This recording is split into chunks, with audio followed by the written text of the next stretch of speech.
like, and share our channel. Thank you.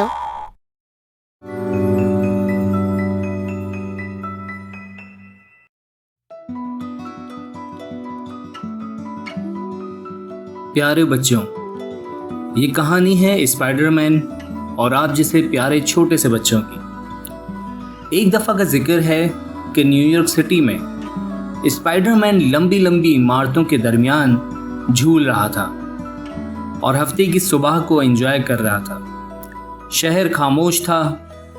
Spiderman को एक rare moment मिल गया था अपने होम टाउन की खूबसूरती को एक्सप्लोर करने का। जैसे ही वो सेंट्रल पार्क से गुजरा, उसने बच्चों की हंसी सुनी और खेलती हुई आवाज़ें सुनी। उनमें से उसका एक दोस्त मैक्स था जो स्पाइडरमैन के पास भागते हुए आया। मैक्स ने चिल्लाते हुए स्पाइडरमैन को कहा कि हमें तुम्हारी मदद चाहिए। उसके हाथ में एक मैप यानी कि नक्शा था और वो स्पाइडरमैन की तरफ लहराते हुए करीब आया और कहा, ये पुराना नक्शा है जो मेरे दादा के कमरे के ऊपर वाले हिस्से में मिला है। लगता है कि शहर में कहीं खजाना छुपा हुआ है। स्पाइडरमैन को एडवेंचर्स बहुत पसंद थे और बच्चों की मदद करते हुए खजाना ढूंढना उसे परफेक्ट लग रहा था। सैटरडे के दिन गुजारने के लिए उसे ये काम बहुत अच्छा लग रहा था। स्पाइडरमैन ने मुस्कुराते हुए कहा, चलो ये खजाना हम मिलकर ढूंढते हैं। स्पाइडरमैन और बच्चे क्लूज़ को फॉलो करते हुए चल पड़े। उनका पहला स्टॉप था पुराना क्लॉक टावर, वो भी नदी के पास। नक्शे में एक सीक्रेट रास्ते का जिक्र था जो कि क्लॉक टावर के अंदर था। अपनी सुपर पावर को इस्तेमाल करते हुए स्पाइडरमैन ने एक भारी पत्थर के दरवाजे को उठाया और वहाँ एक डार्क मिट्टी से भरी हुई टनल दरियाफ्त की। टनल उन्हें एक छुपे हुए जंगल तक लेके गई, वो भी शहर के बीचों बीच। ये एक मैजिकल जगह थी जहां दरख्त आसमानों को छू रहे थे और नदी शीशे की तरह चमक रही थी और जंगल भी चैलेंजेस से भरा हुआ था। उन्हें बहुत सी पहेलियां भी सॉल्व करनी पड़ी, शेकी ब्रिजेस क्रॉस करने पड़े और ऊंची पहाड़ियां और ढलानों पर भी चढ़ना पड़ा। अचानक से उनका सामना एक बड़े नाराज और चिड़चिड़े भालू से हुआ जो कि उनका रास्ता रोक रहा था। स्पाइडरमैन ने अपनी पावर्स इस्तेमाल करने के बजाय बच्चों को एक कीमती सबक सिखाया और कहा कि हमें नेचर और इसके लोगों की इज्जत करनी चाहिए। उन्होंने एहतियात से पीछे हटकर दूसरा रास्ता इख्तियार करते हुए चल पड़े। घंटों की एक्सप्लोरिंग के बाद वो आखिरकार एक छुपे हुए गुफा तक पहुंच गए जो मैप पे एक बड़े रेड एक्स से मार्क हुआ था। गुफा के अंदर उन्हें एक पुराना संदूक मिला जो धूल और मिट्टी से ढका हुआ था। स्पाइडरमैन और बच्चों ने मिलकर उसे खोला। उनके दिल बड़े एक्साइटमेंट से धड़क रहे थे। संदूक के अंदर उन्हें सोना या जवाहरात नहीं मिले, बल्कि एक कलेक्शन मिली पुरानी किताबों, लेटर्स और फोटोग्राफ्स की। मैक्स की आंखें हैरानी से चमक उठी जब उसने अपने दादा को एक पिक्चर में पहचाना और कहा, ये अमेजिंग है, ये मेरे दादा की पुरानी यादें हैं। स्पाइडरमैन ने मुस्कुराते हुए कहा, कभी कभी खजाने सोने या चांदी के नहीं होते, ये यादें और कहानियाँ भी खजानों की तरह होती हैं जो हमें हमारे गुजरे हुए वक्त और प्यारों से जोड़ देती हैं। प्यारे दोस्तों, इस कहानी से हमें ये सबक मिलता है, असल खजाना मालो दौलत में नहीं होता, बल्कि उन रिश्तों में होता है जो हम बनाते हैं और उन यादों में जो हम खुशी से गुजारते हैं। इज्जत, मेहरबानी और टीम वर्क एक फुलफिलिंग जिंदगी की चाबियां हैं। Hey viewers, please subscribe, like, and share our channel. Thank you.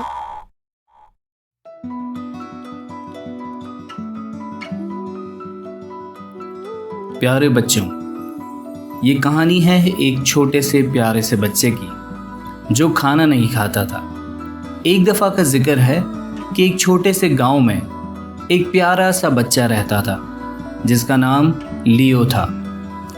लियो बहुत ज़िद्दी था और उसे खाना खाने का बिल्कुल शौक़ नहीं था। उसे सिर्फ मिठाइयाँ, चिप्स और जंक फूड्स पसंद थे।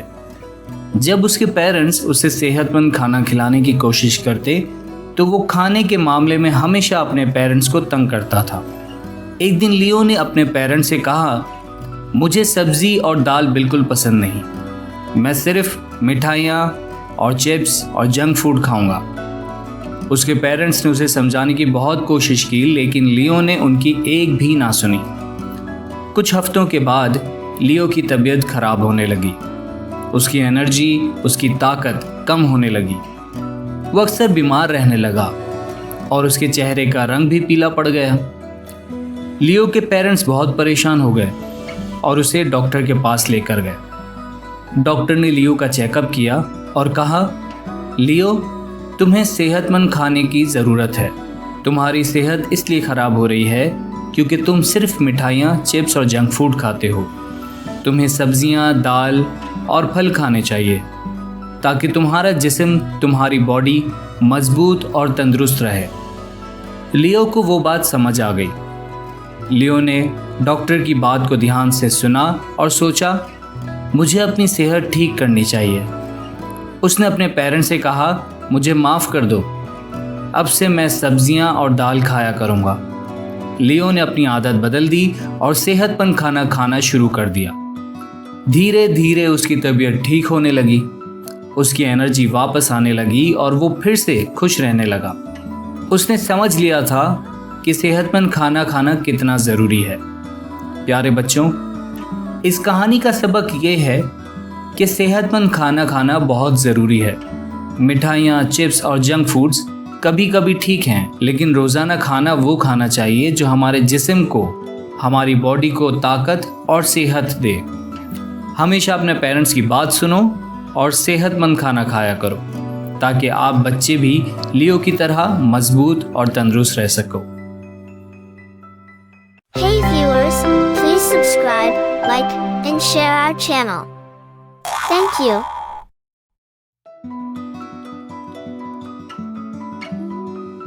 प्यारे बच्चों, एक दफ़ा का जिक्र है।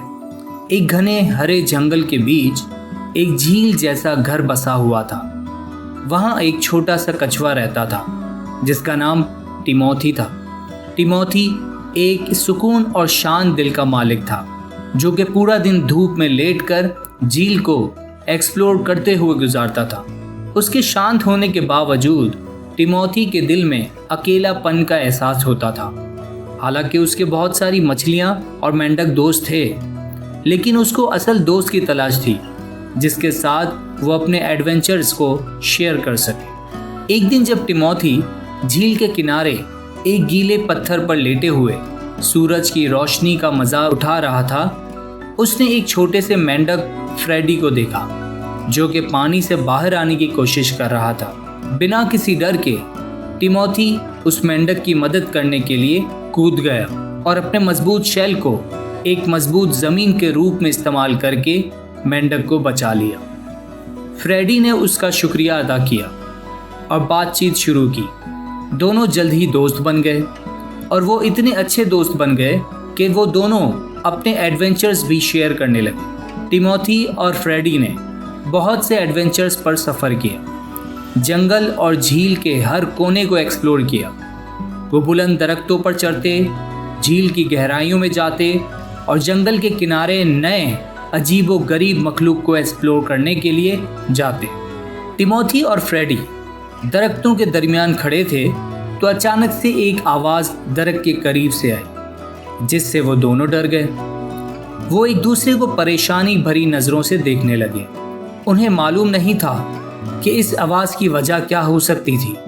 आहिस्ता आहिस्ता कदम उठाकर वो जंगल की गहराई तक चले गए उस मिस्टीरियस आवाज़ की असल वजह को ढूंढने के लिए। जब वो एक घने झाड़ के करीब पहुंचे तो उनकी आंखें हैरत से खुली रह गईं। दरख्त के झाड़ों में लिपटे हुए घने शाखों के दरमियान एक घर से बिछड़ा हुआ खानदान छुपा हुआ था जिसमें लोमड़ी के छोटे छोटे बच्चे डर के मारे खड़े हुए थे। ऐसा लग रहा था कि तूफान ने उन्हें उनके माँ बाप से जुदा कर दिया था, उनको जंगल में अकेला और कमज़ोर छोड़ दिया था। टिमोथी और फ्रेडी को उन बच्चों को उनके परिवार के साथ मिलाना था। बहुत आराम से और नरमी के साथ वो उन मासूम लोमड़ी के बच्चों के पास गए, उन्हें तसल्ली दी और दिलासा दिया कि डरो मत, हम तुम्हें तुम्हारे खानदान से मिलाने की कोशिश करेंगे। अब वो सब मिलकर एक जंगल के बीच से डेयरिंग सफ़र पर निकले। टिमोथी और फ्रेडी की बहादुरी और मेहरबानी की वजह से वो लंबे और मुश्किल सफ़र के बाद आखिरकार जंगल के किनारे तक पहुंच गए, जहां उन्होंने एक लोमड़ी यानी उन बच्चों के पेरेंट्स के जोड़े को देखा जो अपने खोए हुए बच्चों को तलाश कर रहे थे। उन्होंने जैसे ही अपने बच्चों को देखा तो खुशी से अपनी आवाज़ में चिल्लाने लगे। टिमोथी और फ्रेडी ने जब ये मंजर देखा तो उन्हें ये समझ आया कि असल दोस्ती और हिम्मत के साथ किसी भी मुश्किल का मुकाबला किया जा सकता है।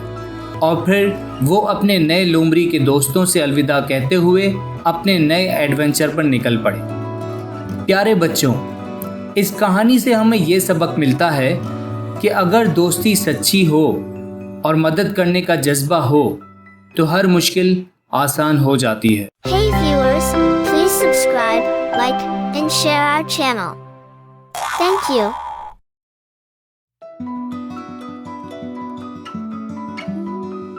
प्यारे बच्चों, ये कहानी है रियो, एलेक्स और मैक्स की। एक शहर जहाँ कभी आवाज़ों का शोर कम नहीं होता था, जहाँ हमेशा रौनक लगी रहती थी। वहाँ एक प्यारा सा रंगीन तोता जिसका नाम रियो था, वो रहता था। रियो किसी आम परिंदों की तरह नहीं था।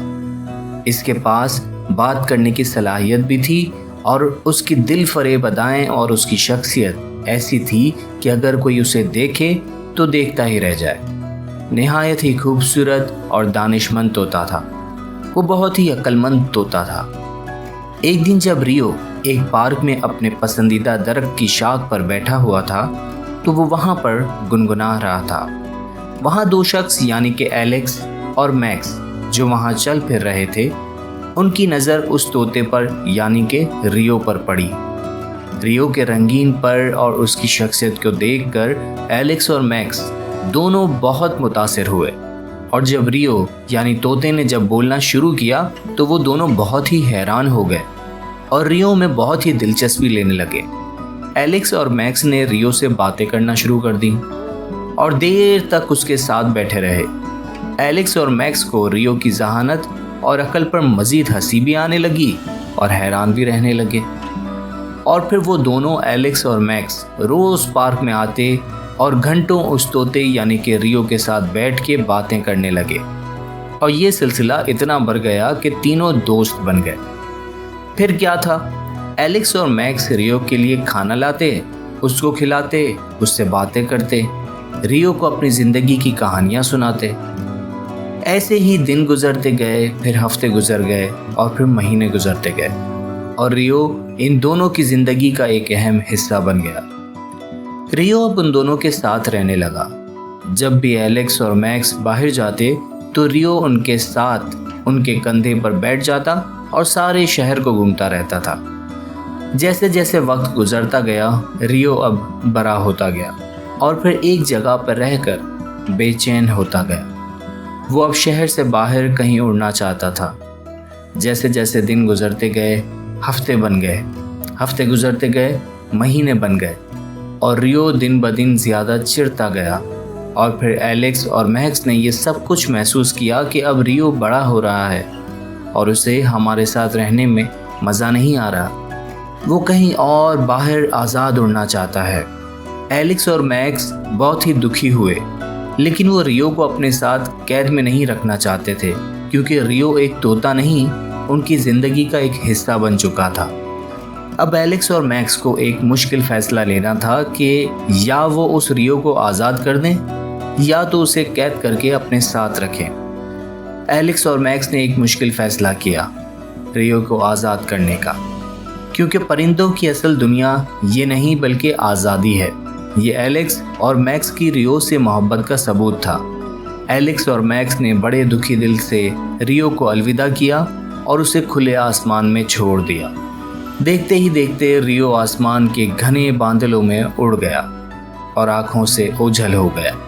वक्त गुजरता गया, एलेक्स और मैक्स रियो की यादों के सहारे जीने लगे। और उन पलों को याद करके मुस्कुराते रहे जो उन्होंने रियो के साथ गुजारे थे और उन्हीं यादों के सहारे जीने लगे। दूसरी तरफ रियो भी अपने आज़ाद होने की खुशी मनाता रहा और एलेक्स और मैक्स को याद करता रहता कि ये दोनों वाकई मेरे बहुत अच्छे और वफादार दोस्त थे जिन्होंने मेरी खुशी के लिए मुझे आज़ाद कर दिया। प्यारे बच्चों, इस कहानी से हमें ये सबक मिलता है कि दोस्ती चाहे इंसान से हो या परिंदों से या जानवरों से, हमें दोस्ती निभानी आनी चाहिए।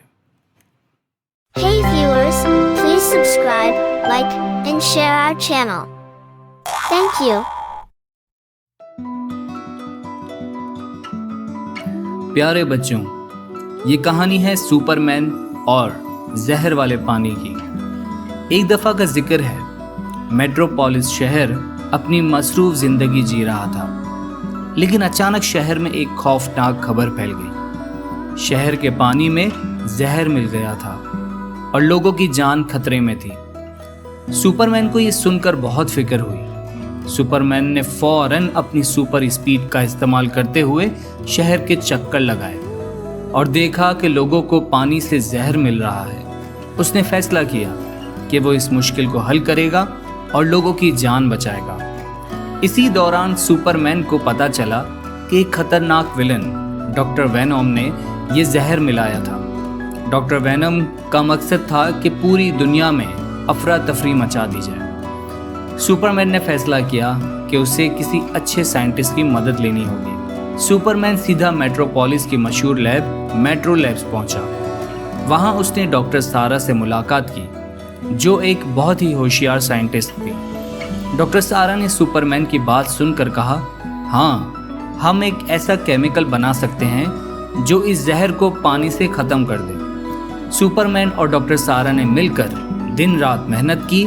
आखिरकार कुछ घंटों के बाद उन्होंने एक एंटीबॉट जहर को ख़त्म करने वाला केमिकल तैयार कर लिया। सुपरमैन ने फौरन उस एंटीबॉट को लेकर शहर के पानी की टैंकी में डाला। जब यह एंटीबॉट पानी में मिला तो धीरे धीरे पानी का जहर खत्म होने लगा। लोग जो बीमार हो गए थे धीरे धीरे ठीक होने लगे।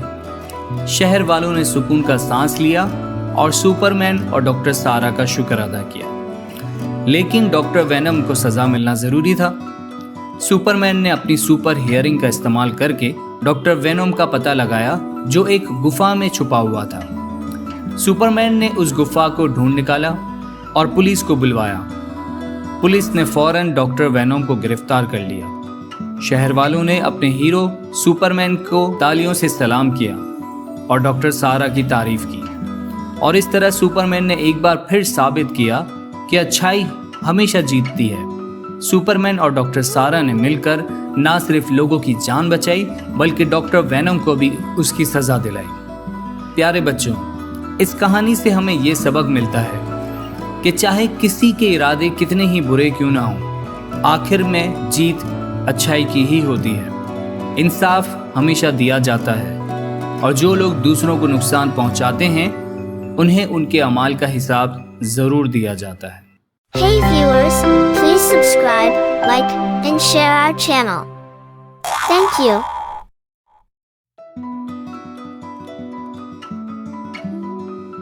प्यारे बच्चों, ये कहानी है एक गिलहरी जिसका नाम सैमी था। एक मसरूफ शहर जो टाइमविल कहलाता था, वहाँ एक छोटी सी स्क्विरल यानी कि सैमी रहती थी।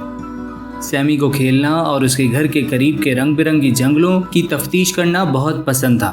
वो बहुत वक्त तितलियों का पीछा करते हुए दरख्तों पर चढ़ने में गुजारती थी। एक सुबह जब सैमी शाखों से शाखों पर छलांग लगा रही थी, उसने जंगल के गहरे अंधेरे में एक अजीब सा खुला मैदान पाया। मैदान के दरमियान में एक पुराना दरख्त था जिसके उलझे हुए झाड़ और शाखें थी। सैमी के दिल में कुछ अलग ही सवाल उठने लगे, जिस वजह से वो दरख्त के करीब आई। अचानक से उसने एक आवाज़ सुनी जिससे वो बहुत ज़्यादा डर गई। एक बालों वाला कुत्ता पुराने दरख्त के पीछे से निकला, जिसके बालों में सफ़ेदी होती थी और वो एक ओल्ड यानी काफ़ी उम्र वाला कुत्ता था। कुत्ते ने गुस्से में कहा, किसने मेरी नींद को खराब किया है? उस कुत्ते की आवाज़ काफ़ी सख्त थी। डरते हुए सैमी ने कहा, मुझे माफ़ कर दो, मैंने तुम्हें तंग करने की कोशिश नहीं की थी, मैं तो बस जंगल की तफ्तीश कर रही थी। बूढ़े कुत्ते ने समी को देखा और कहा, फिक्र मत करो छोटे, तुमने वक्त के दरख्त को पाया है। ये दरख्त एक इल्म और राज का है।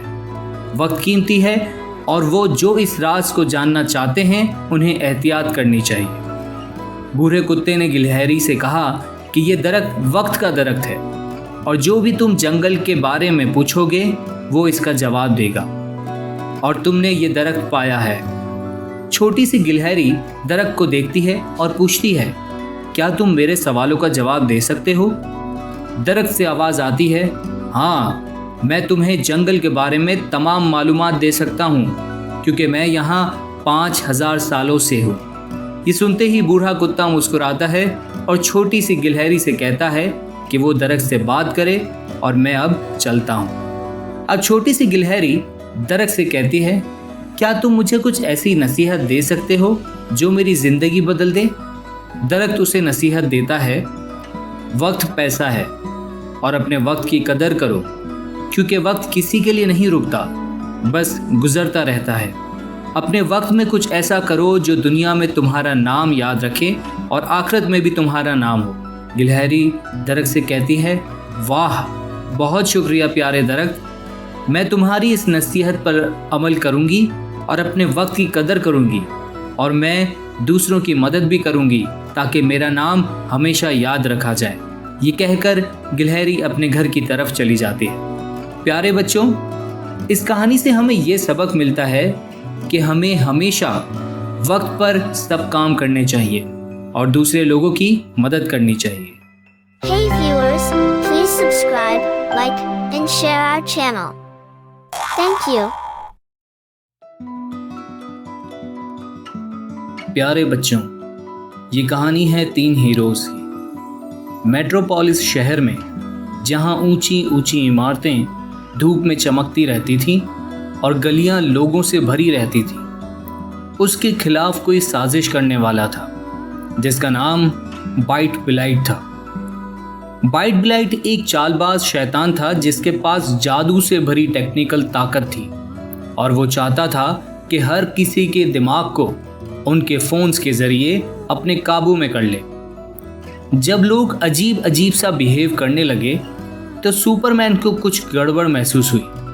सुपरमैन ने जल्दी से स्पाइडरमैन और बैटमैन को मदद के लिए बुलाया। वो तीनों मिलकर बाइट ब्लाइट के शैतानी मंसूबे को रोकने के लिए एक नए सफ़र पर निकले। उन्होंने पहले ये पता लगाया कि बाइट ब्लाइट ने एक ऐसा वायरस तैयार किया है जो लोगों के फ़ोन्स के ज़रिए उनके दिमाग को कंट्रोल कर सकता है।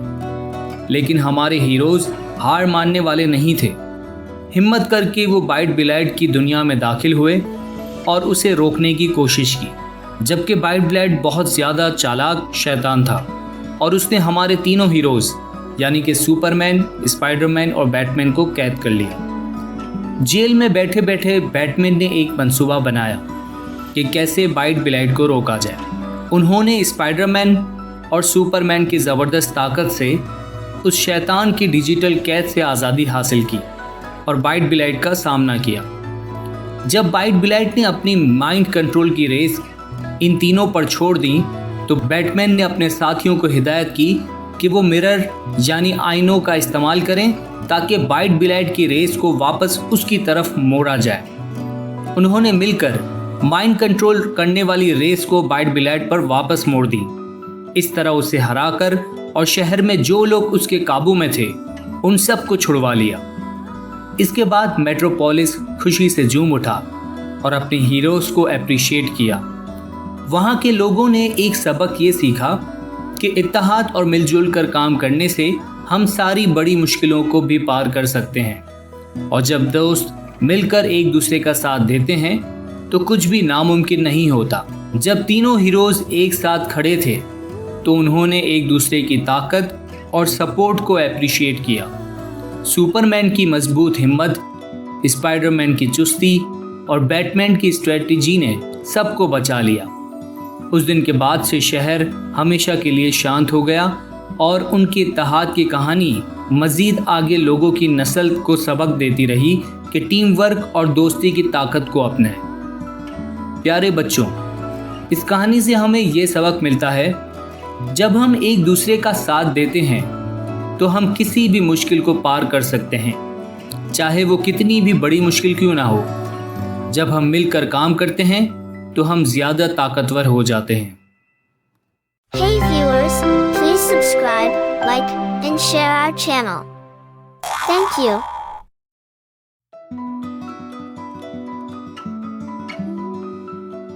प्यारे बच्चों, एक दफ़ा का जिक्र है, एक खूबसूरत घने बम्बू जंगल के दरमियान एक छोटे से पांडा का घर था जिसका नाम था पिपिन। पिपिन एक खिलाड़ी और तजर्बाकार पांडा था जो अपने जंगल के राजों को पता लगाने का शौक रखता था। वो अपने दिन बम्बू के दरख्तों के दरमियान गुजारता था, तितलियों के पीछे भागता था और अपने जानवर दोस्तों के साथ खेलता रहता था। एक दिन जब वो जंगल की गहराई की तरफ जा रहा था तो पिपिन ने एक छुपा हुआ खुला मैदान देखा जहां एक शानदार वाटरफॉल एक सफ़ेद पानी में गिर रहा था। वाटरफॉल की खूबसूरती से मशगूल होकर पिपिन धीरे से उसके पास गया। वो उसे देखकर बहुत खुश और हैरान था। अचानक से उसकी नज़र एक छोटे से लरजने वाली शक्ल पर पड़ी जो अपना सर पानी के ऊपर रखने की कोशिश कर रहा था। बगैर सोचे समझे पिपिन ने फौरन उस तालाब में छलांग लगा दी और तालाब में उतर गया ताकि उसकी मदद कर सके। पिपिन ने अपनी पूरी ताकत से उस जानवर को एक सुरक्षा वाली जगह पर ले आया। वो एक छोटा सा स्क्वेरल था जिसका नाम सैमी था। आह भरते हुए और आराम से स्क्वेरल ने पिपिन को अपनी जान बचाने के लिए शुक्रिया अदा किया और दोनों बहुत जल्द ही दोस्त बन गए। उस दिन के बाद से पिपिन और सैमी रोज़ मिलते रहे। वो साथ में जंगल के हर कोने को एक्सप्लोर करते रहे, साथ साथ ही मुसीबतों का सामना करते हुए दोस्ती का रिश्ता निभाते रहे। मगर उनकी दोस्ती की आजमाइश अभी बाकी थी जब एक तेज़ तूफान जंगल से गुजरा जिसने सब कुछ तबाह करके रख दिया। सारे जानवर मुश्किल में पड़ गए, सबके घर टूट फूट गए। जब तेज़ हवा और तूफ़ानी बारिश बम्बू से टकराती तो पिपिन और सैमी हिफाजत के लिए एक दूसरे को सहारा देते रहते। उनके दिल में बहुत खौफ फैल गया था। तूफान थम जाने के बाद जंगल बर्बाद हालत में सामने आया, जहां गिरते हुए पेड़ और मिट्टी हर तरफ फैल गई थी। अपने दोस्तों और पड़ोसियों की मदद करने के लिए पिपिन और सैमी ने जंगल के दूसरे जानवरों के साथ मिलकर अपने और उनके घर को दोबारा बनाने की शुरुआत की। आखिरकार उनकी मेहनत रंग लाना शुरू हुई। इसी मेहनत से जानवरों ने मिलकर जंगल को दोबारा पुराने जैसा बना दिया और जब उन्होंने अपने जंगल पे दोबारा नज़र दोहराई तो वहाँ के तमाम जानवरों को बहुत फ़ख्र हुआ कि उनकी मेहनत रंग ले आई और तमाम जानवर बहुत खुशी से दोबारा रहने लगे। प्यारे बच्चों, इस कहानी से हमें ये सबक मिलता है कि सच्ची दोस्ती किसी भी मुश्किल से टक्कर ले सकती है। एक दूसरे की मदद करते हुए और एक दूसरे का साथ देते हुए हम किसी भी मुश्किल का सामना कर सकते हैं। Hey viewers, please subscribe, like, and share our channel. Thank you.